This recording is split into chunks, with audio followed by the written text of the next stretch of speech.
Muito que bem, pessoal, Caio Nascimento de volta com o Vim de Base aqui para a gente falar sobre alguns jogadores do Sub-20 do Santos que já estão maturados o suficiente para fazer parte da equipe principal do Peixe em 2022. Tem alguns nomes, por mais que a situação da base santista na categoria não seja boa. Tem um vídeo recente meu sobre isso, eu destrinchei a situação do Chip e do Santos de uma maneira geral, até de uma maneira estrutural. Dá uma olhada lá que acho que vai contribuir bastante para você entender esse vídeo que eu vou falar sobre alguns jogadores. Quando eu digo que são jogadores prontos para o sub-20, prontos do sub-20 para a equipe principal, não quer dizer que eles são os melhores tecnicamente da base do Santos ou até da categoria.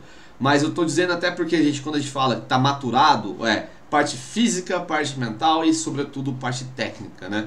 Então são esses três principais fatores que eu usei para separar alguns nomes, porque eu sei que vai ter mais vídeos sobre ele para frente, que vocês adoram, que é o Wesley Patati, 2003, jogador muito bom, mas ele ainda precisa evoluir algumas coisas do ponto de vista físico, do ponto de vista até de jogo, de uma maneira geral. É um jogador tecnicamente muito bom mesmo, salvou o Santos em vários momentos também, na parte individual, mas ainda é muito cedo para ele, por se tratar de um jogador 2003, que subiu recentemente do 17 para a equipe sub-20, sendo protagonista. Então, separei jogadores que já estão na fase final, tá, de maturação do processo de formação. E o primeiro deles, não tinha como ser diferente, é o Breno. Na minha opinião, ele é o goleiro mais completo que eu vi jogar na base do Santos recentemente. Ele tem excelente saída do gol, no caso, né, tanto a saída pelo chão quanto a saída aérea. Poucas vezes ele erra uma saída aérea e ele faz uma coisa que é importante para um goleiro moderno ou para um goleiro que quer ter longevidade no futebol. Agarra a bola, ele não dá tanto soco, ele não solta tanto a bola, ele agarra de fato. No caso, é uma questão também de posicionamento e também de envergadura. O Breno não é o maior de todos da categoria. Ele tem uma envergadura boa para um goleiro que almeja ser profissional. Mas o senso de colocação dele, a leitura de jogo dele é excelente. Acho que isso caminha junto, né? A saída tanto pelo chão, né, com as mãos, quanto a saída com as mãos pelo alto. A saída com os pés dele é ainda melhor, porque é um goleiro que tem um passe muito bom, um goleiro que tem um domínio de bola muito bom, um goleiro que chegou até a sair driblando em alguns momentos no sub-20. No caso, para manutenção da posse de bola, é um goleiro fantástico para esse tipo de jogo.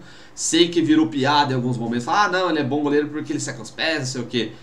Isso é fundamental hoje. Não é primordial, mas é uma situação importantíssima, sobretudo do ponto de vista mercadológico. Se você quer vender um goleiro para fora, especialmente, né, no mercado europeu, o goleiro tem que saber sair jogando. Outra coisa muito importante, outras qualidades importantes do Breno que ele demonstrou durante o Campeonato Paulista Sub-20, especialmente no Campeonato Brasileiro Sub-20, que ele salvou a pele do Santos, por mais que a situação não foi boa de uma maneira geral, mas poderia ter sido pior se não fosse pelo Breno. Literalmente são os reflexos do Breno. Ele é muito rápido. Ele pode pegar uma bola no chão e no seguinte momento ele já pula para pegar a bola no canto. É um goleiro que tem um senso de colocação que eu falei do jogo aéreo, né? Ele também tem isso também em jogadas rápidas, especialmente se o Santos sofre um contra-ataque, ou quando o Santos sofreu um contra-ataque, ele sabia muito bem a linha do passe, ele sabia muito bem a visão de chute, né, do adversário, então ele fechava muito bem o ângulo. Isso é importante. No caso, o reflexo dele também, jogada aérea, jogada curta, chute a queima-roupa, ele cansou de pegar a bola difícil, isso é importante.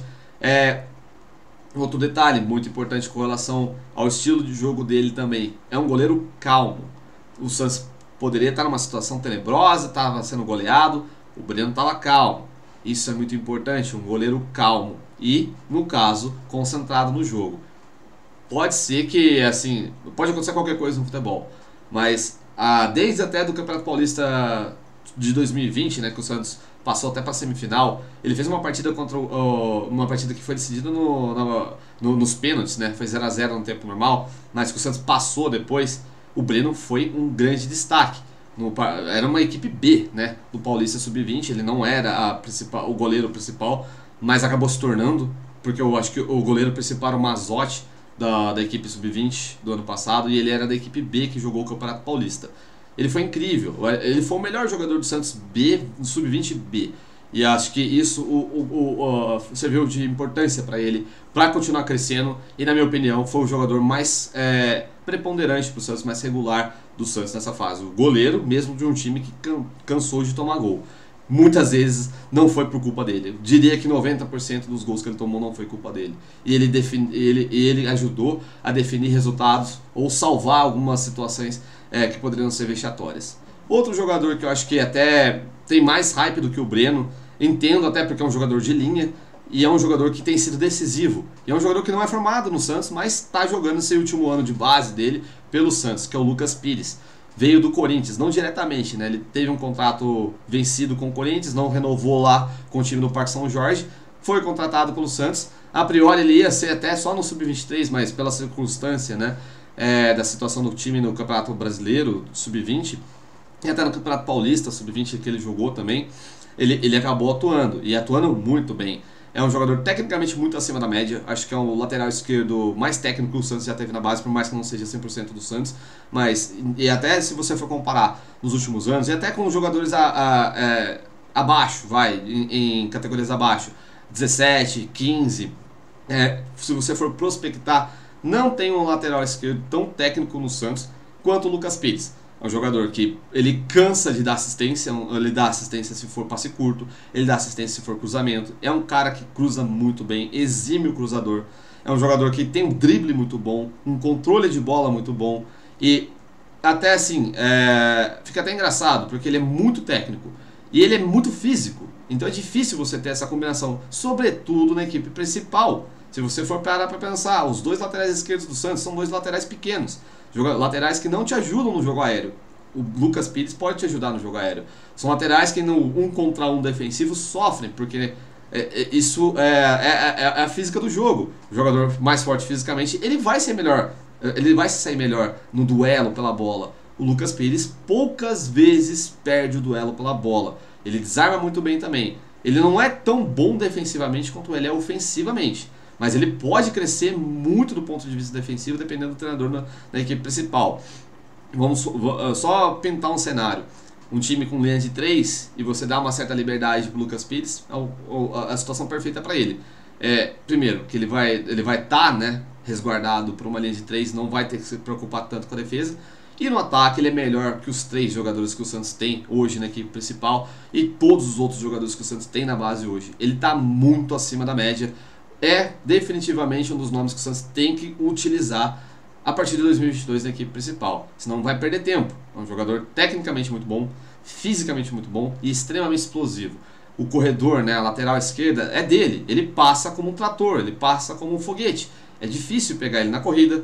Se ele quiser ir para o contra um, ele pode, muitas vezes ele vai se dar bem pela qualidade técnica dele. E ele vai te ajudar entregando muitas assistências.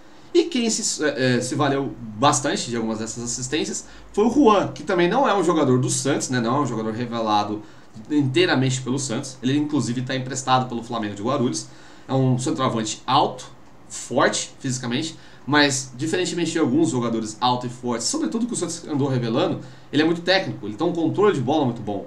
Ele é um jogador talhado para ser um jogador profissional. É um jogador que já tem, né, os trejeitos. Fisicamente ele é muito bom. Tecnicamente ele é muito bom também pelo controle de bola e ele tem os golpes, né? Ele faz gol de cabeça, ele faz com gol de bola rolando, ele faz um gol que ele tem que dominar e driblar. Inclusive numa partida que eu até mencionei no vídeo anterior, que na minha opinião foi a melhor partida do Santos na base, no Sub-20, né? Sobretudo, que foi a derrota por 4-3 para o Fluminense lá nas Laranjeiras. O Santos teve o Lucas Pires, o Lucas Barbosa, o Wesley Patati, o Ed Carlos e o Juan. Teve, no caso, o segundo gol, né, do Santos, foi o gol do Juan, em que a bola veio para ele, foi um cruzamento acho que se não me engano foi do Patati, a bola foi no peito dele, amassou a bola caiu, ele já cortou o zagueiro e finalizou. Ou seja, força física, domínio técnico e poder de finalização. Ele tem isso tudo. É um jogador que também ajuda se precisar sair da área, fazer um pivô, ou até fazer aquela dobra no lateral oposto, né, que é o mismatch que os treinadores gostam de falar. Você pega um jogador alto, né, muito maior do que um lateral, porque geralmente o lateral não é tão alto, e você pega um cara mais alto, mas que tem um bom controle de bola, ele vai ganhar todas se você esticar ali. O Breno, olha, o Juan ele faz muito bem essa jogada. Ele se vira muito bem dentro ou fora da área.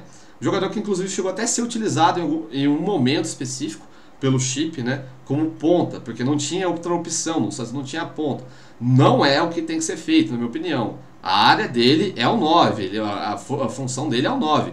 Ele, inclusive, né, na única vitória do Santos com o Chip no Campeonato Brasileiro Sub-20, ou seja, a segunda no Campeonato Brasileiro até esse momento da gravação desse vídeo, foi graças ao Juan, 2 gols dele. No caso, um gol com ele completando o cruzamento com o pé e o outro com um gol de cabeça, numa jogada muito boa do Vitor Braga, que virou lateral direito, um lateral direito interessante que vai estar na minha menção aí. Mas no caso, os 3 principais desse momento, né, que eu vejo no Santos, prontos até assim, tipo, não para ser titular, claro, talvez Lucas Pires, mas prontos para participar de uma equipe principal, Breno, Lucas Pires e Juan como opção de centroavante, até para ver como é que vai ser, né, a renovação de contrato de jogadores do setor ofensivo do Santos, que o Santos tem tido muito problema para renovar contrato de jogador. Menções honrosas, né? O Ed Carlos, que também é outro jogador que não é formado do Santos, mas que veio para jogar na base do Santos, jogador bastante conhecido, já falei sobre ele recentemente. Ele jogou algumas partidas de aspirantes, jogou uma ou outra partida do Sub-20, jogou mais no Campeonato Paulista Sub-20 do que no Campeonato Brasileiro Sub-20. Tem atuado na equipe Sub-23, acho que vai ficar, assim que acabar, né, o Campeonato Brasileiro, acho que ele vai ficar até mais guardado para a equipe Sub-23 do Santos. Tem jogado de meia, jogou de 5, jogou de 8, jogou de 10, ele faz muitas dessas funções, né? Então, assim, ele é um cara que tem essa facilidade de jogar em várias posições do meio campo. Ainda acho que tem que dar uma esperada com ele, até pela quantidade de jogadores do meio campo que o Santos vai ter depois de alguns jogadores voltando de lesão na equipe principal. Mas é um jogador, por exemplo, que poderia, ele é diferente do aspecto físico do Sandri, mas em termos de função é semelhante ao do Sandri. Um jogador que articula muito bem, que passa muito bem, o domínio orientado dele é excelente, o drible dele é excelente. Então é um jogador que pode ser pensado para a equipe principal. Não sei se com a mesma urgência e não com o mesmo nível, tá? O mesmo lastro que esses outros 3 que eu citei, Breno, Lucas Pires e Juan. Se você for analisar todos os jogos, eles foram mais decisivos. Mas isso não quer dizer que o Ed Carlos é pior ou é ruim, não é isso. Estou falando em termos de maturação. A mesma coisa fica para o Lucas Barbosa, que é um jogador que começou arrepiando tudo, jogando demais, mas depois ele foi para o 23, começou jogando no 23, ficou só treinando no 23, depois apareceu no 20. Então, assim, não teve uma sequência, foi utilizado muitas vezes até como segundo volante, já chegou a ser utilizado como ponta, então ele jogou mais fora de posição. Não é que fora de posição, acho que talvez seja uma forçada minha, mas ele jogou mais em outras funções do que, por exemplo, na de armador, que é onde ele se sente bem, próximo do ataque, porque é um cara alto, muito técnico, bom finalizador, bom driblador. Então fica a menção honrosa também para o Lucas Barbosa, pensando profissional. Ele já jogou profissional, né? Teve uma ou outra oportunidade, não foi bem, isso é verdade, por isso que eu acho que até tem que dar uma avaliada melhor para ver se psicologicamente ele está bem. Não só ele, mas por exemplo o Ed Carlos, né, que não tiveram uma sequência de tantos jogos quanto tiveram esses outros 3. Então é importante ter em mente eles. E eu falei brevemente sobre ele quando eu citei o Juan, o Vitor Braga. Ele foi contratado para o Santos até com o apelido, né, de Vitor Seedorf, né, por ser um meio campista, pela semelhança, né, o apelido dele pela semelhança com o ex-jogador, o Clarence Seedorf. Mas ele tem, de todas as coisas que o Chip fez, até no último vídeo eu falei que ele faltou um senso de urgência, às vezes ele explorou demais, mas uma dessas experiências do Chip, que na minha opinião deu muito certo, foi a utilização do Vitor Braga de lateral direito. O Vitor Braga é um lateral que tem uma boa relação com a bola, tem um bom controle de bola, tem um bom passe, ele carrega muito bem a bola, mas fisicamente ele é um touro, ele estoura ali, ele estoura fisicamente, é difícil pegar ele. Então ele pode ser um lateral direito de muita imposição, no caso, imposição física, mas com a qualidade técnica, porque você tem que ter os dois. Se você tem um jogador só físico, na hora que ele tiver que ter a relação com a bola, tiver que fazer um 1-2, cruzar, ele vai ter dificuldade. O Vitor Braga não, inclusive uma jogada, né? A jogada do gol da vitória do Santos por 2-1 sobre o Atlético Goianiense, em que ele vai até a linha de fundo, né? Primeiro, ele se associa, né, com o Patati e vai até a linha de fundo para cruzar. Você vê o gesto técnico do jogador, a qualidade técnica, a qualidade individual dele, ou no caso que eu falei, a relação dele com a bola. Ele bota a bola na cabeça do Juan. sem muita dificuldade para o centroavante, ele só teve que guardar mesmo a pelota lá no fundo das redes. Então o Vitor Braga, de lateral direito, eu acho que até para o futuro dele profissionalmente pode ser interessante, porque é um jogador bom com a bola e também tem a questão física muito boa. Certo, pessoal? Tem outros jogadores, né? Já falei lá no começo do Patati, mas tem outros jogadores, Alex Fernandes, mas vejo eles num momento de maturação abaixo desses caras que eu falei para vocês. Vamos ver se isso se comprova com o tempo. O Paulista Sub-20 deve prolongar mais um pouco. Tem ainda a equipe Sub-23, que vai utilizar muitos jogadores da equipe Sub-20 do Santos. Então, vamos ver, né, como é que eles se juntam a um profissional, ou se um dia eles vão ser jogadores profissionais do Santos. Certo, pessoal? Grande abraço!